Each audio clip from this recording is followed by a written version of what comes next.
사랑하는 아들아, 너는 나에게 너무나 큰 아픔을 안겨주고 있구나.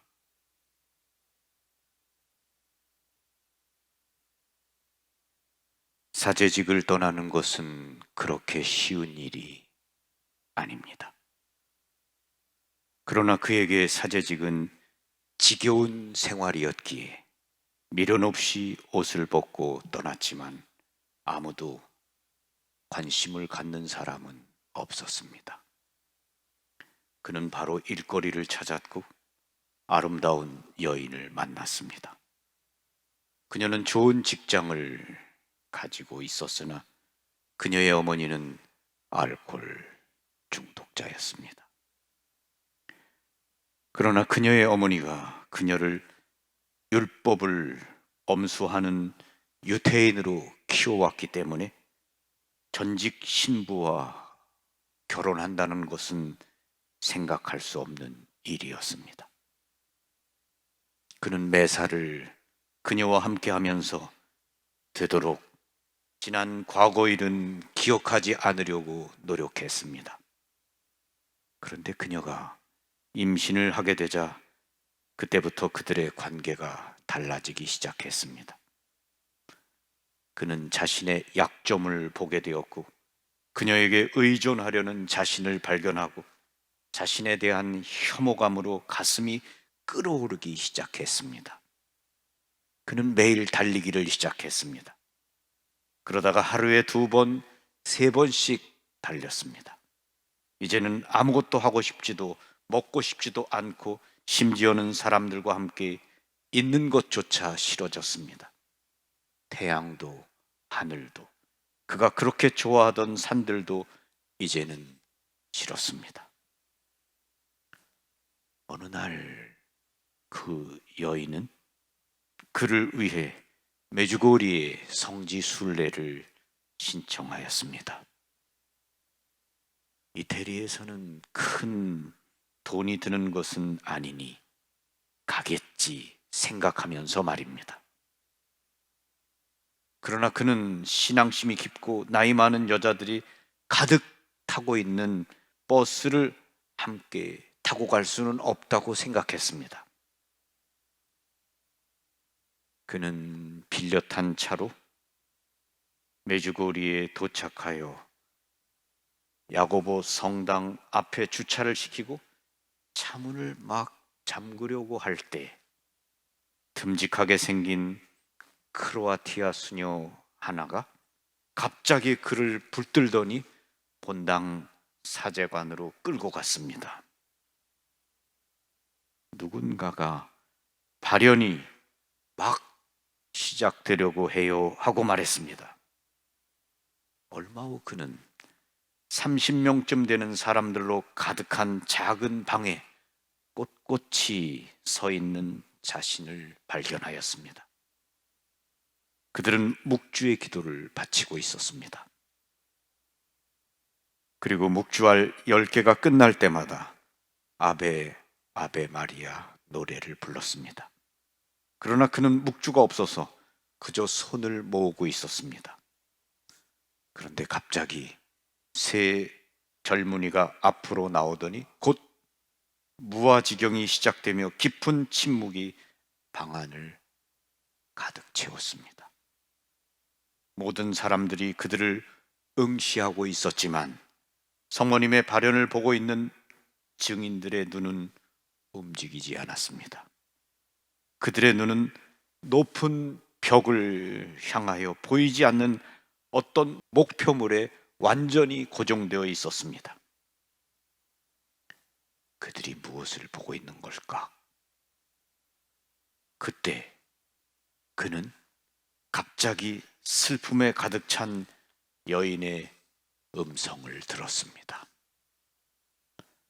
사랑하는 아들아, 너는 나에게 너무나 큰 아픔을 안겨주고 있구나. 그는 자신도 모르게 스스로 중얼거리는 자신의 음성을 들었습니다.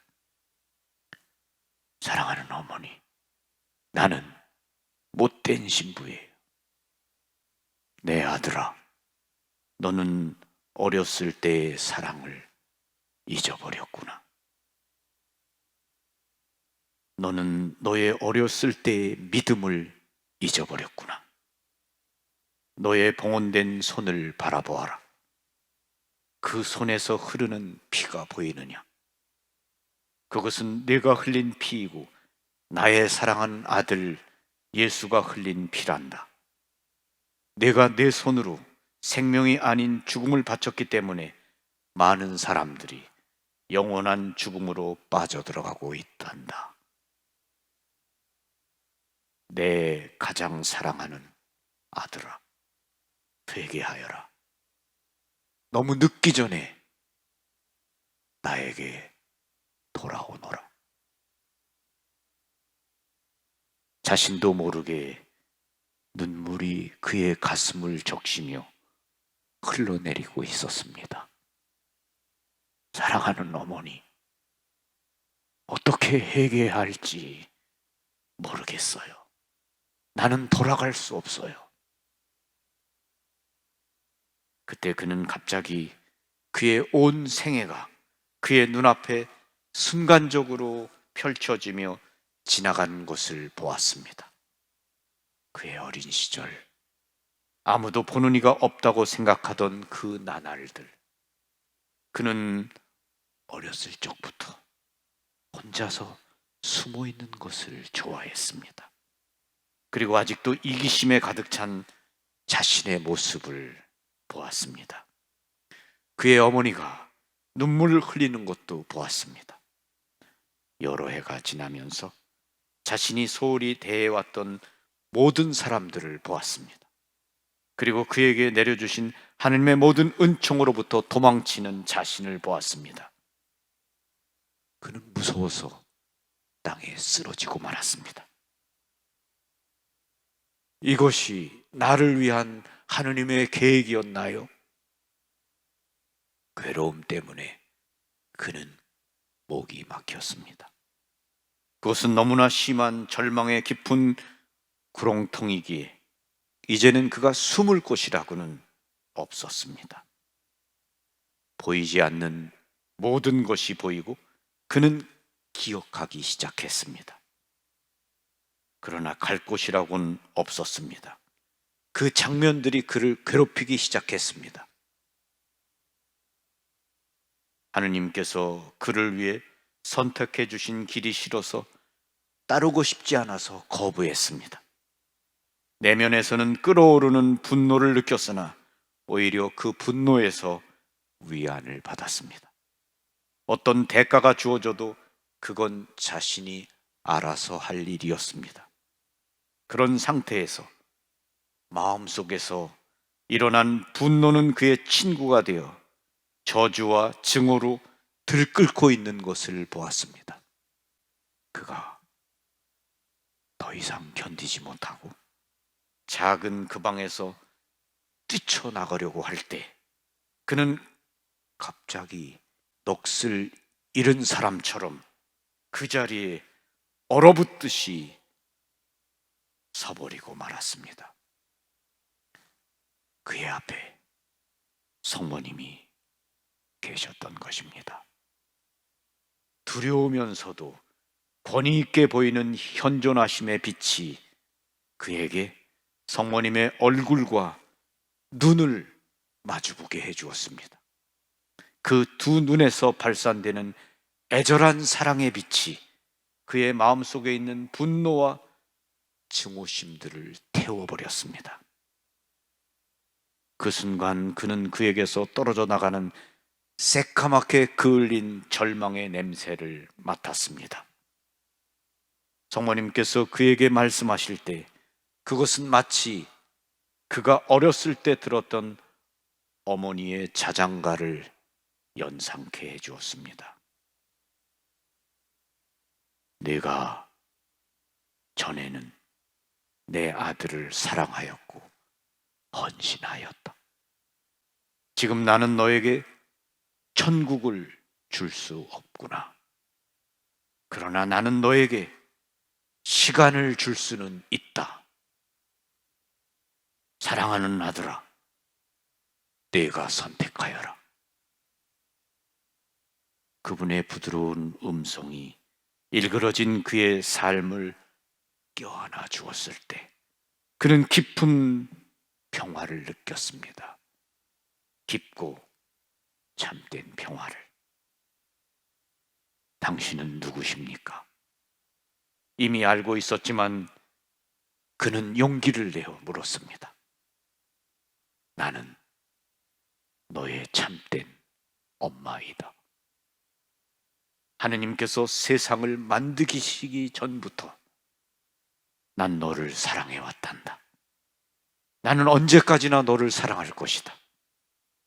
네가 원하기만 한다면 너는 언제나 나와 함께 있을 수 있단다.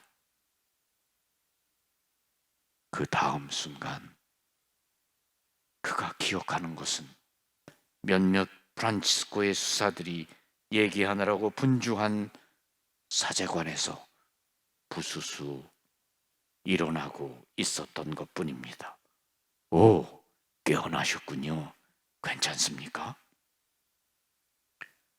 고백성사를 보러 사제관의 문을 열고 나가는 그의 가슴에는 자신에게 아직 시간이 남아있다는 성모님의 말씀이 맴돌았습니다.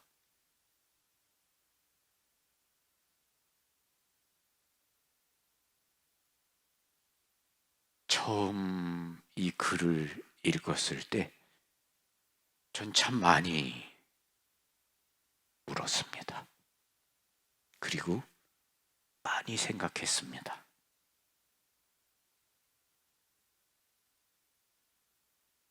사랑하는 아들아, 너는 나에게 너무나 큰 아픔을 안겨주고 있구나. 네가 전에는 내 아들을 사랑하였고 헌신하였다. 지금 나는 너에게 천국을 줄 수 없구나. 그러나 나는 너에게 시간을 줄 수는 있단다. 사랑하는 아들아, 네가 선택하여라. 나는 너의 참된 엄마이다. 네가 원하기만 한다면 너는 언제나 나와 함께 있을 수 있단다.